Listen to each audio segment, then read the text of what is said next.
One of the best goaltenders to play in the past decade has just announced his retirement in Roberto Luongo.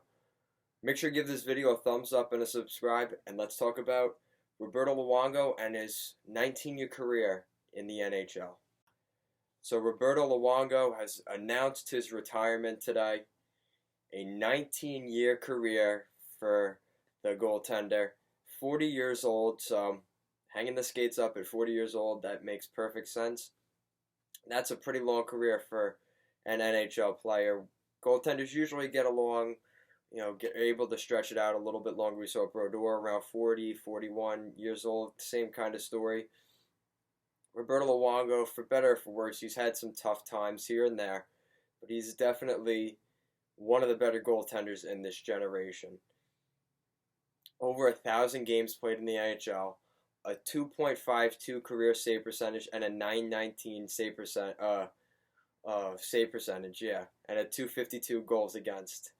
I messed that up, but yeah, really great career for Roberto Luongo, and he had 489 wins to end his career, so not too bad. Almost won half his NHL games, and that's not terribly bad considering he played with the Florida Panthers for certain times when they weren't the best. But anyway, looking at Roberto Luongo, he was drafted by the New York Islanders back in 1999. He was with the Islanders for up until 2000 when some smart people in the New York Islanders front office decided to trade Luongo for Rick DiPietro. Yep, that buyout's going well for the Islanders, but we'll talk about Luongo's buyout as well. But New York Islanders, so he was there for a year. Then he gets traded to the Florida Panthers. He's with the Florida Panthers from 2000 to 2006, where he then leaves and is off to Vancouver to spend some time in Vancouver with the Vancouver Canucks. Probably the most successful point in his career was with the Vancouver Canucks, even though Vancouver Canuck fans were happy to see him go when he did leave, which was quite interesting. But that was from 2006 to 2014.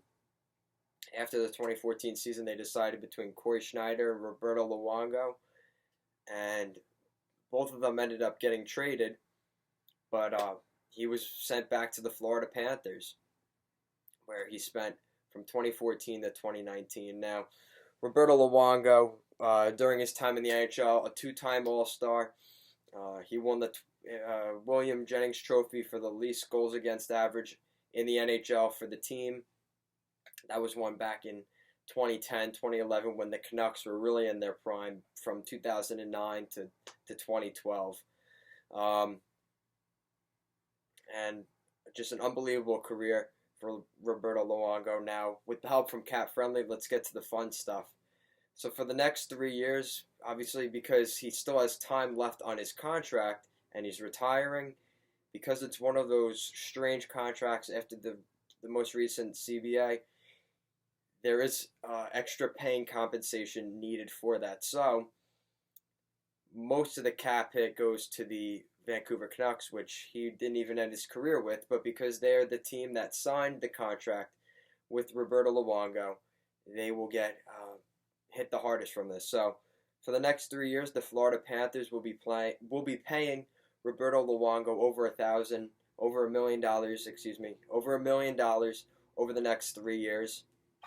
And the Vancouver Canucks for the next 3 years are going to be paying triple that, paying him over $3 million for each of the next 3 seasons. So $9 million for Luongo for the Vancouver Canucks, a guy that has not been with the franchise since back in 2014, and they're going to be getting a buyout penalty because of the contract that was given. It was kind of against the rules, and now Vancouver's paying for it now. Probably when the team is going to be looking to sign Pedersen and Besser, that's going to be tough there for the Canucks. But either way, unbelievable career for Roberto Luongo. Tough that he had to go, but it makes me feel a little bit better knowing that whole situation with the Islanders and the Mike Milbury situation is kind of going away. We see Jason Spezza's kind of on the tail end of his career. Zdeno Chara as well, and now Roberto Luongo, who is retiring. So Thank you for watching this video. Make sure you give this video a thumbs up and a subscribe. Make sure to check out our Instagram at Goal Line Hockey as well. And it's that time of year. Teams are kind of telling guys you're probably not going to be back here next year. They don't feel like they want to go back into free agency. They have kids at home, whatever else. They want to live their life, be out on the golf course, and not worry about it. This is that time of year. We just saw Brooks Orpik and now Luongo. And I'm sure this isn't it for the guys retiring over the next couple of days. So thank you for watching, and have a good day.